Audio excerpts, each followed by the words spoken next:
Welcome to this short presentation on the process for attributing the teacher-assessed grades for A-Levels and GCSEs for the academic year 2020-21.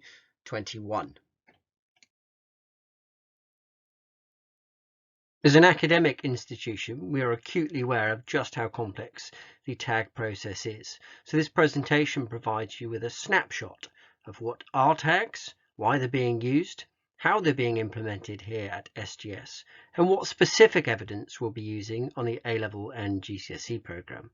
We'll then give a brief overview of the appeals process and then point you in the direction of where you can find out more. So let's head on into the detail. No doubt you would have heard a lot in the newspapers about tags. Quite simply, they stand for Teacher Assessed Grades, and these will be replacing the normal grades that are awarded in an average year through the summer examination series. You may recall that last year we had a process which was Centre Assessed Grades, which is slightly different from this year. Because the teachers themselves will be attributing the grades, there will be a rigorous quality assurance process to ensure they're accurate, fair, and importantly based upon evidence. We'll be looking at that evidence base later in the presentation. As you're all well aware, the examinations in the summer have been cancelled, but it's right and proper that learners are given an accredited qualification that enables them to progress to the next level of study, for example, from year 13 to university.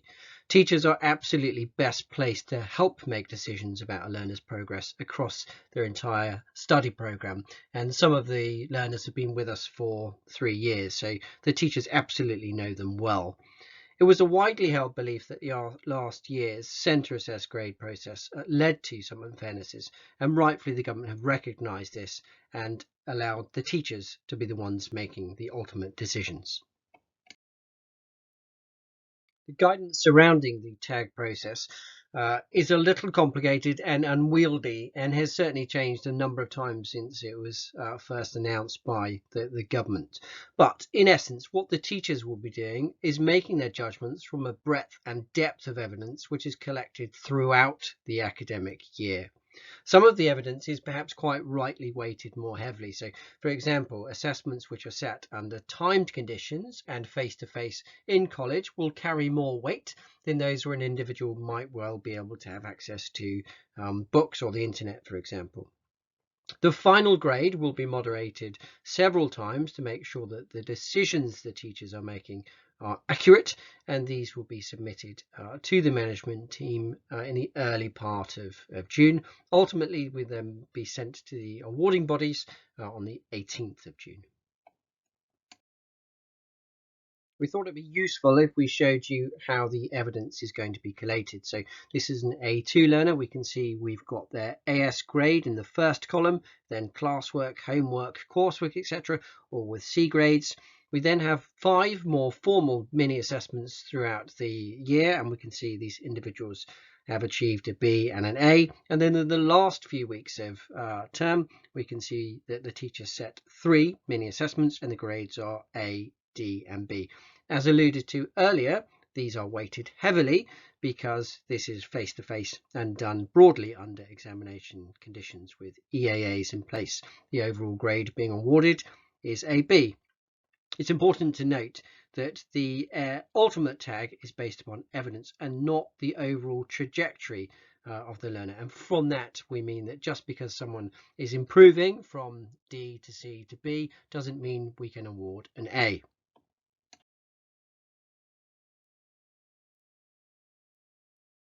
I've now got the privilege of handing over to Becky Riddell, who's the head of English and Maths here at SGS College, and she's going to explain the context of tags from the perspective of GCSEs.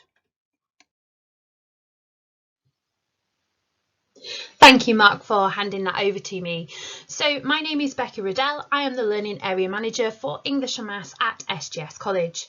I'm going to take you through how our tag judgments are being made in the GCSE department, as well as what evidence is being utilised to form your son, daughter or ward's assessment grade. It's important to note that teachers will be forming their judgments by reviewing a breadth and depth of evidence available. This will include some of the classwork they've done throughout the year, as well as homework and formal assessments. And I will go through a typical evidence base with you shortly. It is important to note some of the evidence will be more heavily weighted, so more advantage will be given to that evidence.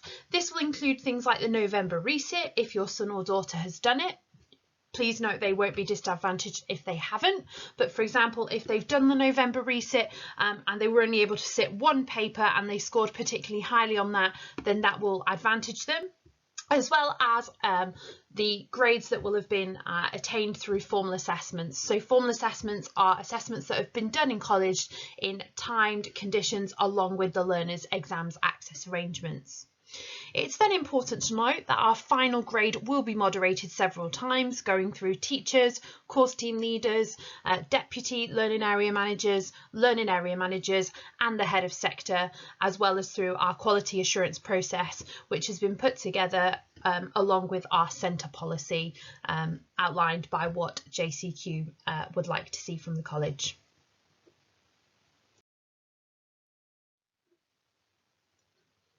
So, what evidence is being used to calculate your son or daughter's grade as part of the TAG process?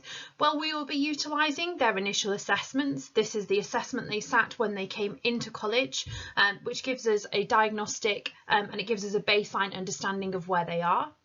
We then have had formal mock examinations that have been held in subjects. These will be utilised, along with November resit scores if your son or daughter sat the November resit. Learners will be graded based on their homework. So for the maths team, that will be via your MathsWatch contributions and MathsWatch tests, as well as the Seneca Learning and Assignments tabs for English. In-class contributions in terms of forms, quizzes and other formative assessment methods will also be given a grade, alongside a formal assessment that has been sat by learners earlier in the year. All learners over the next few weeks have started, some of them have started to sit, and they will continue to sit mini assessments and skills checks, and these will all be graded. If your son or daughter has engaged with English and Maths Extra, then this will also carry a grade in terms of the work that has been produced for this, and all of this evidence together will form the TAG process. It's important to note that if your son or daughter did not sit the November resit and they have not engaged with English and Maths Extra, that they will not be disadvantaged by that. It's just additional pieces of evidence if they have done it. So I'm now going to hand you back to Mark, who's going to go through the appeals process. Much like last year, there is an appeals process, but it's important to note that just because you're not happy with a grade doesn't automatically mean that you'll be able to successfully appeal and get it changed.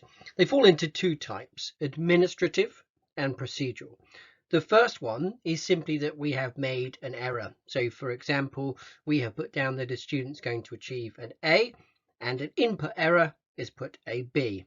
That will enable us as an institution to be able to appeal on the student's behalf and to get that changed. The second one is procedural. This is much more complex and the guidance goes into this in some detail. But in essence, if we have not followed any of the guidance as laid out by JCQ, then this potentially allows for an appeal on procedural grounds, in as much as the decision that was made was not formed fairly. Now, the appeals process for AS can commence from the 10th, which is the results day, and the 12th, which is the GCSE results day. You'll be posted your results from about 8 o'clock in the morning, and we will have one of our team available to be able to support your son or daughter via Microsoft Teams. Hopefully during this presentation we've been able to give you a succinct overview of both the GCSE and A-level TAG assessment process. If you wanted to access the whole JCQ report, you can access this link or scan the QR code on the right hand side. If this is still insufficient, you've got some additional questions, then contact Jill Carey, who's the head of sixth form, or Becky Riddell, who is the head of cross college English and Maths. And thank you very much for listening.